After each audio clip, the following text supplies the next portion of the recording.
नमस्कार दोस्तों, आज हम यहाँ एक बहुत ही सरल भाषा में बातचीत करेंगे जो हमारे देश की युवा पीढ़ी के बारे में है। इंडियन यूथ जनरेशन हमारे देश का एक महत्वपूर्ण हिस्सा है जो भविष्य का नेतृत्व करेगा। यह युवा वर्ग आधुनिक भारत की रूपरेखा को बदल रहा है और समृद्धि की नई दिशा में कदम बढ़ा रहा है। प्रथम बात, युवा पीढ़ी को शिक्षा का महत्व समझाना जरूरी है। शिक्षा ही एक ऐसा उपाय है जो उन्हें नए विचारों और उच्चतम सोच की दिशा में मार्गदर्शन कर सकती है।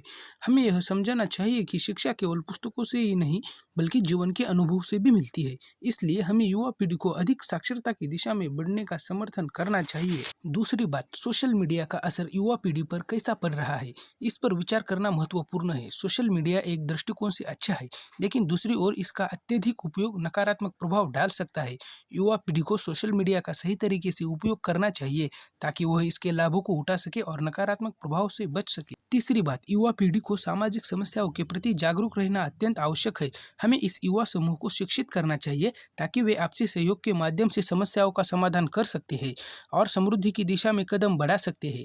चौथी बात, युवा पीढ़ी को स्वदेशी बिजनेस की प्रेरणा देनी चाहिए ताकि वे अपने विचारों को अमल में लाने और नए बिजनेस की शुरुआत करने के लिए प्रेरित हो सके।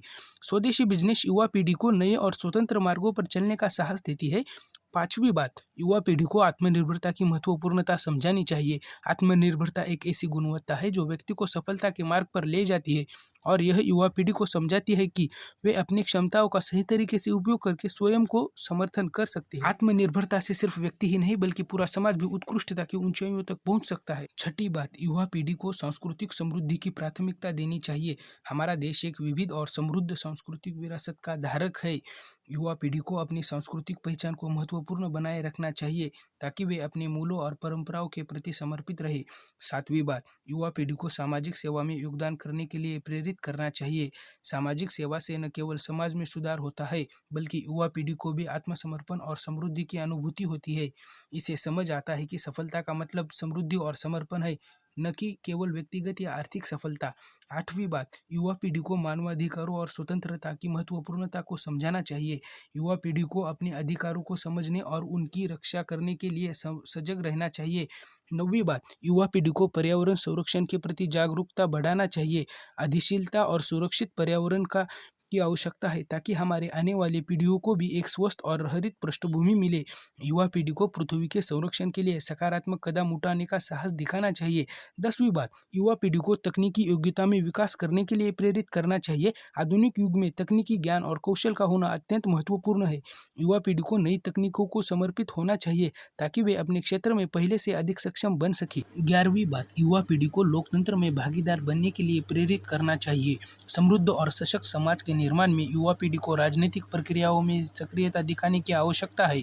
उन्हें चुनौतीपूर्ण समस्याओं पर विचार करने और समाधान ढूंढने के लिए सक्रिय रूप से भागीदार बनना चाहिए। 12वीं बात, युवा पीढ़ी को स्वस्थ जीवन शैली की महत्वपूर्णता समझानी चाहिए। तंबाकू, शराब और अन्य नशीली सामग्रियों से दूर रहना उनके लिए नहीं सिर्फ अच्छा है बल्कि समृद्ध जीवन की दिशा में भी हेल्प कर सकता है। युवा पीढ़ी को नियमित रूप से व्यायाम करने, स्वस्थ आहार लेने और मानसिक स्वास्थ्य का ध्यान रखने के महत्व को समझाना चाहिए।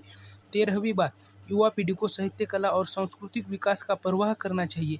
एक क्षेत्र उन्हें नए और रुचिकर पहलुओं की दिशा में मार्गदर्शन कर सकते हैं और उन्हें समृद्ध और सत्यापित जीवन में और भी सुखद बना सकते हैं। 14वीं बात, युवा पीढ़ी को सामाजिक न्याय और समानता के प्रति मूल्यों की महत्वपूर्णता समझानी चाहिए। वे समाज में सभी वर्गों के लोगों के साथ न्यायपूर्ण और समान बराबरी की भावना से जुड़े रहना चाहिए। उन्हें यह सिखाना चाहिए कि सभी को एक समान और आधिकारिक समाज में जगह मिलनी चाहिए। 15वीं बात, युवा पीढ़ी को ग्लोबल विचारधारा बनाए रखने का प्रेरणा देना चाहिए। वे नए विचारों को स्वीकार करने और अंतर्राष्ट्रीय स्तर पर सहयोग करने की तैयारी में होना चाहिए। ग्लोबल साझेदारी के माध्यम से वे अपनी सोच और उद्योग को बढ़ा सकते हैं और एक सशक्त विश्व समृद्धि की दिशा में कदम बढ़ा सकते हैं। 16वीं बात, युवा पीढ़ी को नैतिक मूल्यों की महत्वपूर्णता समझानी चाहिए। वे ईमानदारी, सत्य और उदारता की मूल्यों को अपने जीवन में अपनाना चाहिए। ये मूल्य उन्हें उदार और सही निर्णय लेने में हेल्प कर सकते हैं और उन्हें एक सामर्थ्यपूर्ण और साझेदार नागरिक बना सकते हैं। 17वीं बात, युवा पीढ़ी को समाज में अवसरों का समर्थन और पहचान का मौका मिलना चाहिए। सामाजिक और आर्थिक समृद्धि के लिए युवा पीढ़ी को अवसरों के प्रति सही दिशा में प्रेरित करना चाहिए। समाज में जेंडर, जाति और धर्म के आधार पर किसी को भी अवसर मिलना चाहिए ताकि समृद्धि में समानता हो सके। 18वीं बात, युवा पीढ़ी को अपनी सोच में रखे अनुशासन की महत्वपूर्णता को समझाना चाहिए। अनुशासन उन्हें जीवन के विभिन्न क्षेत्रों में सफलता प्राप्त करने के लिए एक महत्वपूर्ण साधन प्रदान कर सकता है। 19वीं बात, युवा पीढ़ी को स्वच्छता के महत्व को समझाना चाहिए। यह न केवल व्यक्तिगत स्वच्छता से संबंधित है, बल्कि भूमि स्वच्छता और समाज में भी समाहित है। युवा पीढ़ी को उच्चतम मानकों की ओर बढ़ने के लिए इसे जीवन शैली में शामिल करना चाहिए। 20वीं बात, युवा पीढ़ी को मानव समाज की सेवा में योगदान करने का आदान प्रदान करना चाहिए। सामाजिक और सांस्कृतिक सेवा में योगदान करके वे समृद्ध और समर्थ समाज की दिशा में अपना योगदान दे सकते हैं। इत्यादि। युवा पीढ़ी के लिए नैतिक मूल्यों, समाज सेवा का महत्व, स्वस्थ जीवन शैली और अनुशासन का महत्व समझाने का कार्य महत्वपूर्ण है। इन आदान प्रदानों के माध्यम से युवा पीढ़ी समृद्धि, सामाजिक समृद्धि और स्वतंत्रता के साथ एक उज्जवल भविष्य की दिशा में कदम बढ़ा सकती है।